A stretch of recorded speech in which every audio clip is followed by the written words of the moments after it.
Shalom, salam sejahtera, damai dan sukacita oleh Roh Kudus melimpah senantiasa dalam hati dan kehidupan kita. Hari ini kita akan belajar tentang harta. Apa nasihat Tuhan Yesus tentang harta? Dan harta yang bagaimana yang seharusnya yang kita kumpulkan. Matius 6 ayatnya yang ke-19. Janganlah kamu mengumpulkan harta di bumi ngengat dan karat merusakkannya, dan pencuri membongkar serta mencurinya. Bapak Ibu, coba mari kita ingat barang yang menjadi milik kita bertahun-tahun. Apakah ada yang bertahan lama? Rumah seiring dengan waktu akan mengalami kerusakan, perlu direnovasi. Mobil walau dipakai ataupun disimpan saja, lambat laun juga akan membutuhkan perbaikan. Perabot rumah tangga, lemari, bahkan dari kayu terbaik pun akan mampu rusak. Spring bed dengan harga puluhan juta pun akan ada masanya tidak empuk untuk ditiduri.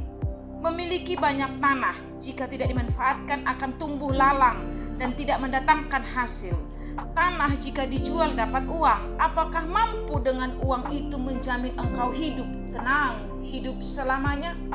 Ini menunjukkan bahwa harta yang kita miliki, tubuh kita, suami atau istri, anak, uang, rumah, mobil, tidak kekal untuk selamanya.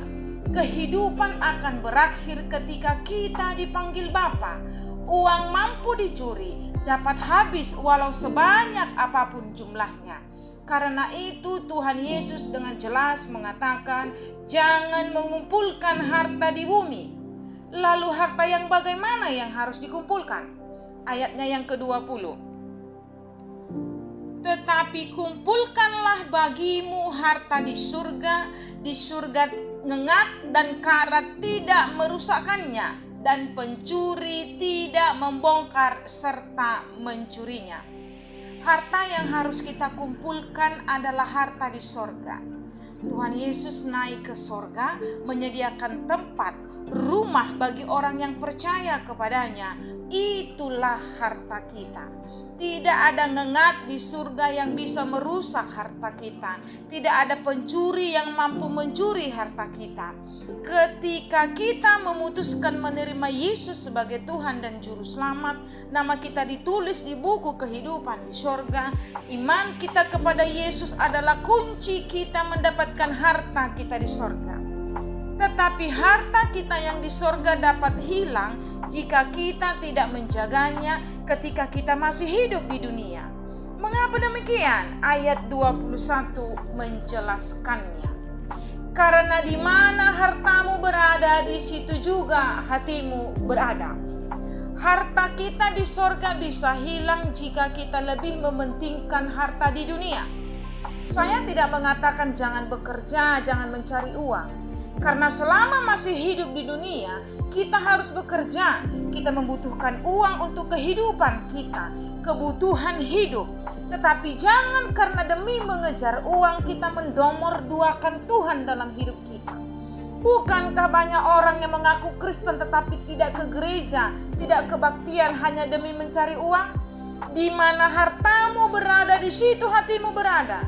Jika tujuan hidup kita adalah harta di dunia, maka hati kita pun akan mengutamakan harta dunia.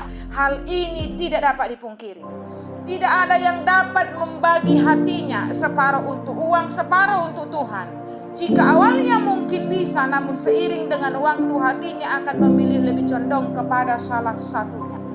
Ayat 24, tak seorang pun dapat mengabdi kepada dua tuan, karena jika demikian ia akan membenci yang seorang dan mengasihi yang lain, atau ia akan setia kepada yang seorang dan tidak mengindahkan yang lain. Kamu tidak dapat mengabdi kepada Allah dan kepada mammon.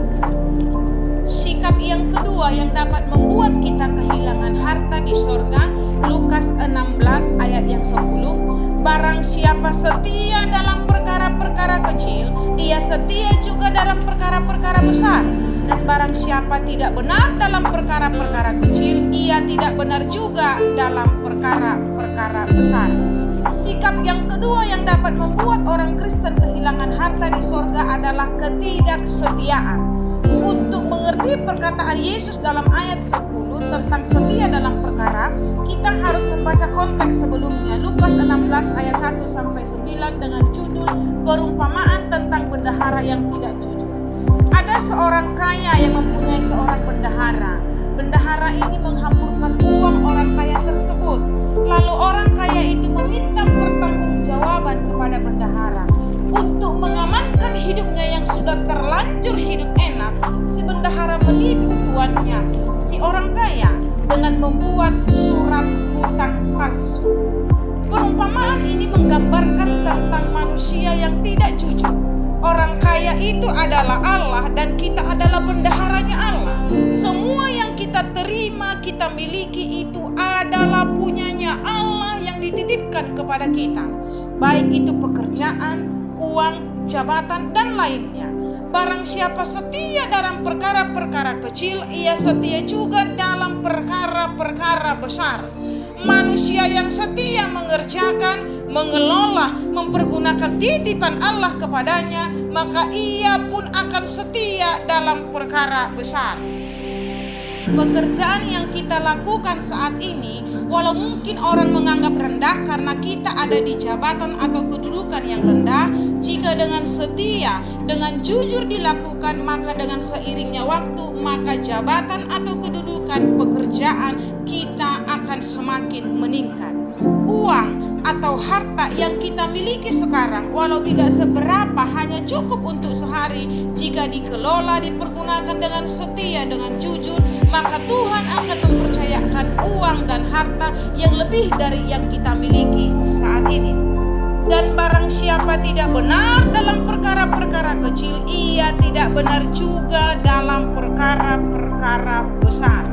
Jika kita mempercayakan uang kita kepada seseorang, lalu orang itu memakainya atau menghilangkannya tanpa mau menggantinya, apakah kita akan percaya kepada orang itu lagi? Tentu tidak.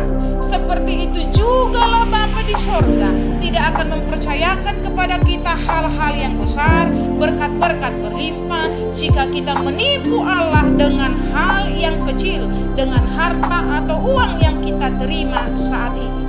Ayatnya yang ke-11. Jadi jika kamu tidak setia dalam hal mammon yang tidak jujur, siapakah yang akan mempercayakan kepadamu harta yang sesungguhnya? Dalam ayat ini jelas sekali Yesus mengatakan bahwa orang yang tidak jujur dalam mengelola uang atau harta yang dimiliki di bumi tidak akan mendapatkan harta di sorga. Jika seseorang tidak dapat dipercaya atas harta yang dimiliki di bumi, maka dia tidak dipercayakan untuk mendapatkan harta yang sesungguhnya, yaitu rumah di sorga. Bagaimana kita menjadi orang yang tidak dapat dipercaya atas harta di bumi? Bukankah itu milik kita? Kita yang bekerja, bukankah sepantasnya itu kita terima? Benar, kita bekerja, maka kita mendapatkan hasil.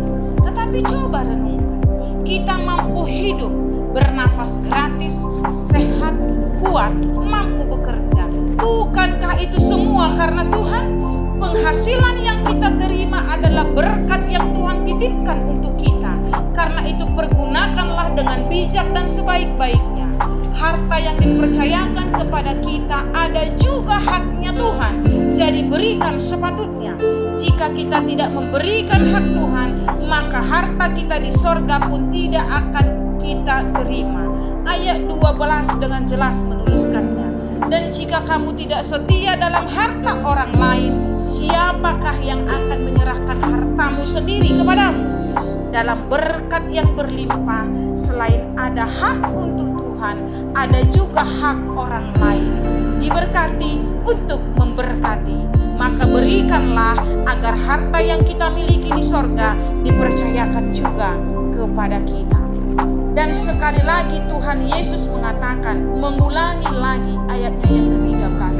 Seorang hamba tidak dapat mengabdi kepada dua tuan, karena jika demikian ia membenci yang seorang dan mengasihi yang lain, dan ia akan setia kepada yang seorang dan tidak mengindahkan yang lain.